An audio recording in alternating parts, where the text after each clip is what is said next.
రేవంత్ రెడ్డి నెల రోజుల పాలన ఎట్లా ఉంది బాబాయ్ అంతా చెప్పు. మంచిగా చేస్తారు. బాగుందా? మంచిగా ఎట్లా పేదోళ్లకు తెలంగాణ వాళ్ళకు జీవితం ఇస్తా అంటున్నాడు. ఇక రేపటికి ఏం చేస్తాడు? వీడు పూరా సాఫ్ చేసిండు. ఎవరు? ఈ తెలంగాణ వాడు. ఎవరైనా ఎట్లా అంత మంచిడు ఏముంచుడు? పేదోళ్ళకి ఏం చేసిండు? చీరలు ఇస్తే ఏమైతే చూపుడు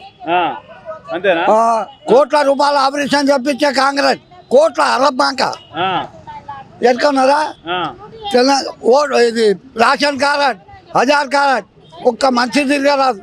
ఇంటికి బస్తీకి ఇచ్చి కాంగ్రెస్ పార్టీ ఓట్లు తీసుకొని ఇంటికి పంపింది. వీడు ఆడికెళ్ళి ఇడికి పోయి ఇడికెళ్ళి పోతున్నాడు. ఏమేం బాగుంది రేవంత్ రెడ్డి పరిపాలన? ఇదే కాంగ్రెస్ బాగా. అంతేనా? రేవంత్ రెడ్డి కానీ ఎవరు కాంగ్రెస్ బాగా. అంతేనా? అంతే. ఓకే, మరి కేసీఆర్ ఏం బాగాలేదా? కేసీఆర్ ఏమో నాకు చెప్పాం. అది పని అయితే చేసిండు. ఇంటి చీరలు తెచ్చుడు పంచుడు. అదే ఒక లీడర్ దగ్గర పోనీయరు పేదోళ్ళకు ఏమైనా పని ఉంటే. అంతా వాళ్ళే.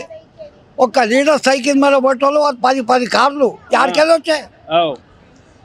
మంచిగా ఒక ఎక్కడ భూమి, మంచిగా ఒక ఇల్లు ఎక్కడ బాయ్ 10 ఏళ్ళు గుజరాతేంగిండు.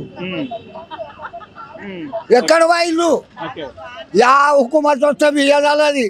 వీడికి బీదర్ దాకా కాలు పెట్టని చేయగలరు. ఏడికి చూటా చెప్తాడు. రైట్. తెలంగాణలో కాంగ్రెస్ ప్రభుత్వం వచ్చి రేవంత్ రెడ్డి సీఎం అయ్యి నెల రోజులు పూర్తి అయిపోయింది. అయితే ఈ నెల రోజుల్లో ఎలా ఉంది?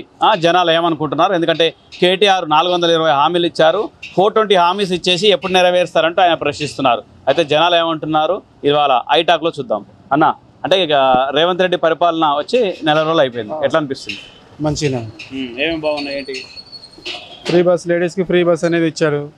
మళ్ళా మహిళలకి 2500 రూపాయల నెలకి ఇస్తా అన్నారు. ఇంకా అవి అమలు కాలేదు, అవుతాయట. ఇంకోటి గృహలక్ష్మి, మళ్ళా వృద్ధులకు కూడా పెన్షన్ పెంచుతున్నారు. బాగానే ఉంది. కాకపోతే ఏంటంటే మహిళలకు ఫ్రీ బస్ అనేది ఇచ్చారు. ఓకే, బాగానే ఉంది. కానీ దానివల్ల చాలా ఇబ్బందులు కూడా ఎదుర్కొంటున్నారు జనాలు. అంతేనా? మరి కేటీఆర్ పక్క తిరుగుతున్నా ఇంకా ఎప్పుడు చేస్తా ఉంటున్నా? చేస్తారండి, ఎవరైనా కొంచెం టైం పడుతుంది కదా. వాళ్ళ ప్రభుత్వం అయినా అంతే, వీళ్ళ ప్రభుత్వం అయినా అంతే. కొంచెం వెయిట్ చేయాలా. ఒకటేసారి కావాలంటే అన్నీ కావు కదా, టైం పడుతుంది. అది మా అభిప్రాయం. అది మీ అభిప్రాయం. ఓకే, ఏం చేస్తుంటారు మీరు? నేను ఎలక్ట్రీషియన్ అండి. ఎలక్ట్రీషియన్ ఎట్లుంది? అంటే కరెంట్ రాదు అది అన్నాడు కదా, మీరు ఎలక్ట్రీషియన్ కదా. ఇంతకుముందు ఎట్లా ఉంది? అంటే కేసీఆర్ కంటే ముందు ఎట్లా, కేసీఆర్ టైంలో ఎట్లుంది, ఇప్పుడు ఎట్లా?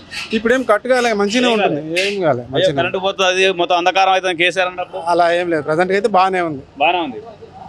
రైట్. అంటే ఇది ఈ అన్న అభిప్రాయం. కొన్ని పథకాలు ఇంకా కొనసాగుతుంది, ఇప్పుడే కదా వచ్చింది అన్న అభిప్రాయం వ్యక్తం చేస్తున్నారు. మరికొంతమంది జనాలు అడుగుదాం. రేవంత్ రెడ్డి పరిపాలన నెల రోజుల పరిపాలన ఎలా ఉందని తెలుసుకుందాం. ఎట్లుందమ్మా? మంచిగానే ఉంది సార్, మంచిగానే ఉంది. మేము నిన్న అన్ని కాగితాలు ఇచ్చినాం. మా అన్నయ్య కొంచెం మైండ్ అబ్సెంట్ ఉంది. మేము చెప్పేది వినండి సార్. ఇచ్చినాము, ఇస్తే బ్యాంక్ లో అకౌంట్ లేదు మా అన్నయ్యకు, కొంచెం మైండ్ అబ్సెంట్ ఉందని మేము పోయిన సంవత్సరం నుంచి చేపిద్దామంటే చేపించుకోలేదు సార్. ఇక ఈ కాగితాలు తీసుకొచ్చినాం సార్, నిన్న మేడం ఇచ్చింది. అయితే ఇవి సబ్మిట్ చేసుకో అంటే నింపరాదు కదా సార్, మాకు నింపరాదని వేరే అతను నింపిండు. నింపినాక ఏమంటుండు, అతనికి కొంచెం బిహేవియర్ అంటే మైండ్ సెట్ బాగాలేదు సార్. అంటే బాగలేడు కదా సార్.